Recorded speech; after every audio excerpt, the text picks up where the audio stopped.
Hi guys, how are we all? So today I have a new page in my 100-day project art journal.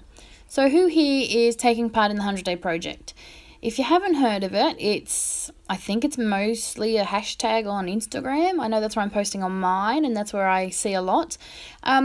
Basically, it's a project where for 100 days you do something creative around your topic, I guess. I'm not explaining it well, am I? So basically, everyone picked a hashtag, was my understanding. Now, mine was 100 days of art. And the way I'm doing it is every day for 100 days between April 4th and July 21st, I think. Don't hold me to it. You do something creative around your hashtag or your category of choice or whatever it is, however you've decided to do this project. So what that means for me is every day for 100 days, I do a page in my art journal. Well, I bought a brand new art journal specifically for this project, so that's what I've been doing. I've been a bit slack in posting videos of it because mostly I found a lot of my pages have been very, very quick, less than 10 minutes, so they don't make for very interesting videos. But it's more about being creative every day and getting something, in this journal every day. But this was one of my most favourite ones. I did record it, which I was quite thankful for because it ended up being something I really, really loved. Didn't start out that way. I wasn't really liking the yellow paint on this page. Now, I love Dylusions paints. They're my absolute favourite.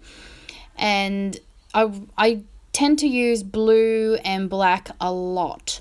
I'm trying to get into new colour schemes. So that's what I did here. I just grabbed a few random colours that I've barely touched. The bubblegum pink, which I didn't use in this spread actually, but the first time I opened it was today. So, whereas in contrast, I'm up to my third tub of black. So I'm really trying to branch into something a bit new. And then I got a parcel today and this was a new stencil in it, so I had to give it a try.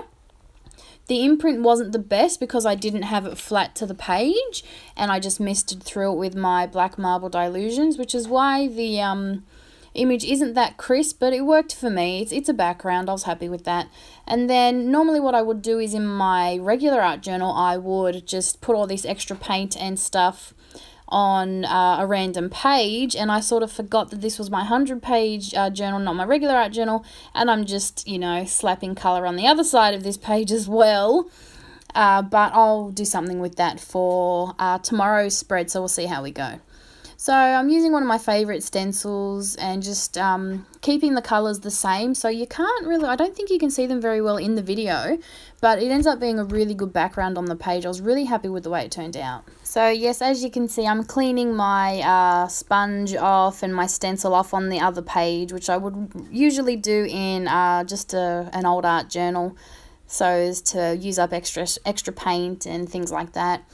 And yeah, I did it in this journal, so it's going to be interesting coming up with a layout for that side tomorrow using what I've already started, so that's going to be fun. So something else new that I got today was this template that I'm about to use. Now, I was feeling very Diane-ish today, and I've seen her do this technique and I really wanted to give it a try, and I got a new template today in my order, so I thought I'd give it a go.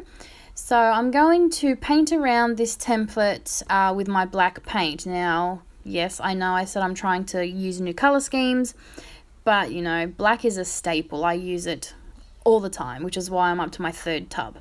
So I'm just going to paint around this. So what it's going to do is it's going to give me my background in the shape of this template, which I think is fantastic. I love the way it looks. And then what I'm going to do once I've done that is I'm going to give it a really super quick dry. That's what I love about these paints. They dry very quickly, and yeah, once they're dry, they're permanent. So once they're dried, you can write on them, and yeah, it works really well. So as you can see, it turns out really great. I wasn't sure if I wanted to paint the whole background black. In the end, I don't. I leave a bit of a border around all the black because I really do like this background and I wanted you to be able to see it. So then I'm going to grab one of my new pens. Now, I love pens and pencils and all sorts of things, and I love art journaling, so trying to find the right pen for me has been an adventure. And I've read a lot of reviews, and I have gotten and found the Foodball pen. I think that's how you pronounce it. Foodball, not food, Foodball pen.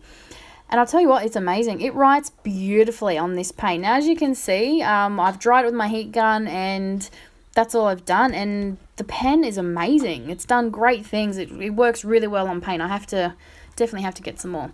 So I'm working on my scribbly writing because I don't really want everyone to be able to read what I'm writing, but I do want to be able to put these, thoughts onto the page. So I'm working on my scribble text, and that's what I'm going with. So I've just written some things that I wanted to have inside that figure, and then getting my brand new white pencil as well, finishing up pretty much my title for the page, and then that's it. This was such a fun layout to do. I had a blast doing this, and when I finished, I was, really, really happy with it. So I hope you've enjoyed the video. I really enjoyed making it, and I can't wait to see what you guys are doing for your 100-day projects.